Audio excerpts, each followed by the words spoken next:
ครั้งแรกที่พาผู้สาวไปนั่งรถไฟธรรมดารถไฟรางธรรมดาอยู่สถานีอโศกอันนี้อยู่สถานีอโศกเนาะซื้อตั๋วรถไฟซื้อเท่าใดไปถามมันเจ้าหน้าที่เพิ่นว่าบ่ต้องซื้อรอซื้ออยู่บนรถไฟเลยเฮาสิไปลาดกระบังว่าสิเป็นอะไรบ่เคยขึ้นจักเทื่อครั้งแรกมาแล้วรถไฟ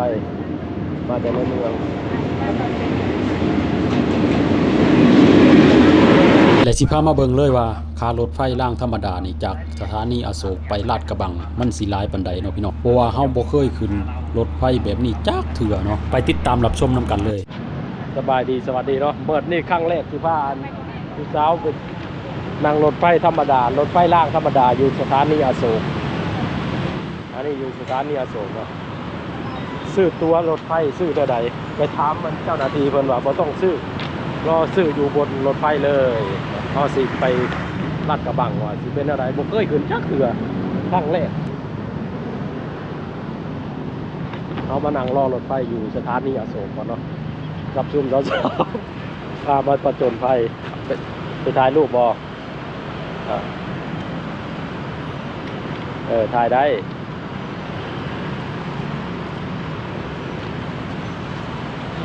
เมื่อยจะโดนมือไปเย็น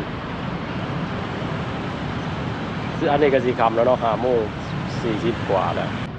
ไปเบิ่งน้ำกันเนาะว่ามันเป็นอะไรผมเคยนั่งจักเถื่อถ้าโบราณแต่งตัวยังสวยเลยดูแต่งตัวยังงามเลยมานั่งพานั่งรถไฟฟ้าธรรมดาไฟฟ้าแล้วก็พอเขามาต่อเขาต่อมาตั้งแต่สถานีกลางบางซื่อเนาะสถานีกรุงเทพอภิวัตรเราก็มาต่ออยู่ที่สถานีอโศกต้องขึ้นรถเขาขึ้นมาจากกันรถใต้ดินอยู่สถานีเพชรบุรีเนาะขึ้นมาแต่รถใต้ดินแล้วก็มาต่อสถานีรถอโศกมานี่คลิปนี้ก็เป็นอีกคลิปหนึ่งของตัวคลิปก่อนยามันยาวเนาะก็เลยมาต่อคลิปนี้มาเบิ่งว่าจะเป็นอะไรเนาะครั้งแรกผู้แรกไปลงลาดกระบังตอนนี้ก็16 โมงนะคนมาตาขึ้นรถกระไรอยู่ได้พี่น้องคนก็มาเรื่อยๆมานั่งรอขึ้นรถไฟฟ้าขึ้นรถไฟรางธรรมดาเนาะอันนี้ก็ครั้งแรกผมเคยขึ้นจักเสือพระเจ้ามารอรถไฟก็ร้ายเท่าไรพี่น้องเลยตามในซานศาลาเนี่ยเนาะซานศาลาอยู่อาโซนร้ายอันนี้ถนนแยกอโศกเนาะทางนั้นกับถนนเพชรบุรีมาแล้วพี่น้องรถไฟเนาะอันนี้ก็คือขบวนที่วิ่งมาตั้งแต่นอกเมืองเนาะมาตั้งแต่8 ริ้วของพี่น้องขบวนรถไฟวิ่งเข้าในเมืองไปถึงพญาไทเลยพี่น้องเลยแล้วเฮาก็สินั่งรอขาออกนอกเมืองเนาะพี่น้องเพราะว่าช่วงนี้ก็เป็นช่วงที่คนเลิกงานพอดีเนาะต้องขอโทษขออภัยด้วยพี่น้องเพราะว่าบางส่วนเฮาก็สิพากเอาเนาะเพราะว่าเสียงดังแห้งพี่น้องเอ้ยใกล้แล้วรถไฟสิมาแล้วก็เบิ่งกันว่ารถไฟคารถไฟสิหลายปานใดเนาะรถไฟสิมาตั้งแต่ในเมืองพญาไทพุ่นเลยพี่น้องนี่เนาะกำลังเตือนผู้คนหลายอันนี้สถานีอโศกมาเบิ่งกันเนาะว่าสิเป็นแนวใดมาแล้วรถไฟมาจากในเมือง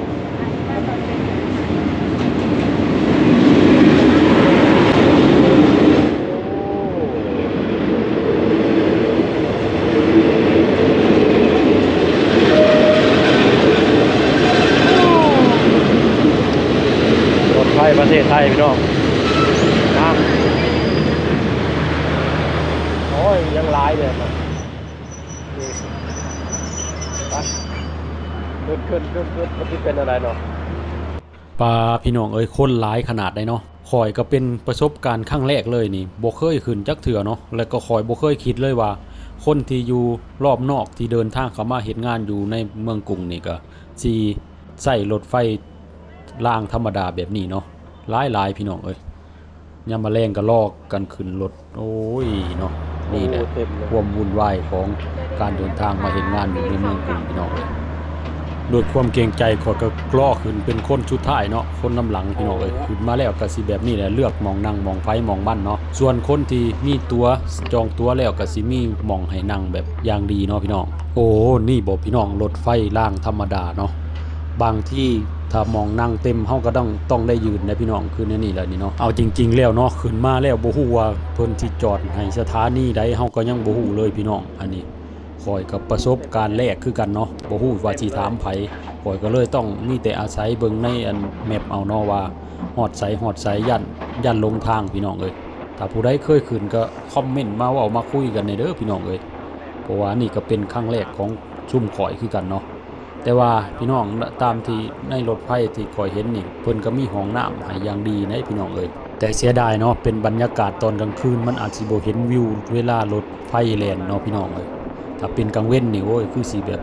บรรยากาศก็คงสิดีกว่านี้เนาะบ่เป็นหยังพี่น้องเดี๋ยวมีโอกาสหน้าเฮาสิไปถ่ายตอนกลางเว้นให้เบิ่งเนาะตอนแรกข่อยก็ขึ้นมาข่อยว่าสิจ่ายเงินบ่ฮู้ว่าสิจ่ายหม่องใดเนาะเพราะว่ารถไฟเพิ่นก็แล่นใกล้สิฮอดหม่องลงเลยรอไปรอมาสุดท้ายเพิ่นก็มี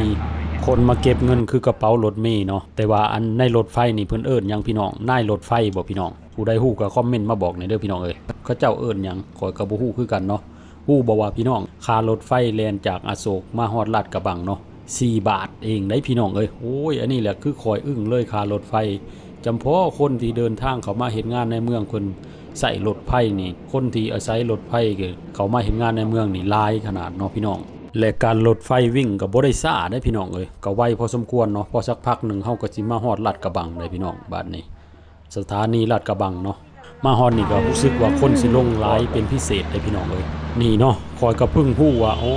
การนั่งรถไฟแบบนี้มันก็ช่วยประหยัดค่ารถเฮาได้หลายได้พี่น้องเอ้ยนี่แหละเนาะพี่น้องประเทศไทยเพิ่นว่ามีหลายทางเลือกให้เฮาเดินทางเนาะบ่ว่าสิเป็นรถไฟฟ้ารถแท็กซี่รถเมล์เนาะพี่น้องมีหลากหลายสายรถบริการประชาชนพี่น้องเอ้ยเดินทางสะดวกสบายอีหลีขนาดเฮามาดึกๆดื่นๆนั่นนี่เฮาก็ยังบ่ต้องกังวลเลยว่าเฮาสิบ่มีรถเนาะคือมีรถให้บริการผู้โดยสารตลอดเลยพี่น้องเอ้ยคือเฮาลงมาบัดนี้เพิ่นก็สิมี2แถวอีกเนาะต่อเข้าบ้านเข้าซอยพี่น้องเอ้ยในอันแยกลมเก่าลาดกระบังนี่เนาะหม่องแยกอันนี้คนสิหลายเป็นพิเศษเนาะหม่องนี้เฮาก็ใช้เวลาเดินทางจากอโศกมาฮอดลาดกระบังประมาณ40กว่านาทีเนาะพี่น้องก็ถือว่าบ่ได้ช้าปานใดเนาะพี่น้องฮอดลาดกระบังเนาะเอ็มน้องไหนเอ็มอ่ะน้องอยู่ไหน ฮอดลาดกระบังเรียบร้อย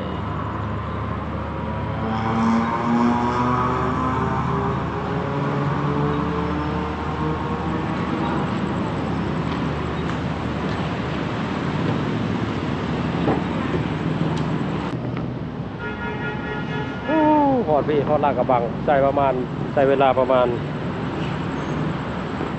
40 นาที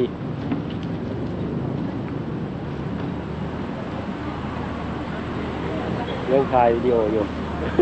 คนร้ายกระดาษอ่ะโอเคเนาะลงมาจากรถไฟเนี่ยโอ้ยพี่น้องพึ่งกับราคาแค่4 บาทจากอโศกมาลาดกระบังเนาะโอเคเนาะพี่น้องสำหรับคลิปนี้เขาก็มาฮอดลาดกระบังสำหรับคลิปนี้ผมก็ขอจบไว้เพียงเท่านี้ก่อนเด้อพี่น้องเลยเอาก็พานั่งรถไฟครั้งแรกผมเคยจะเสือเนาะโอเคครับสำหรับคลิปนี้ก็ขอจบไว้เพียงแค่นี้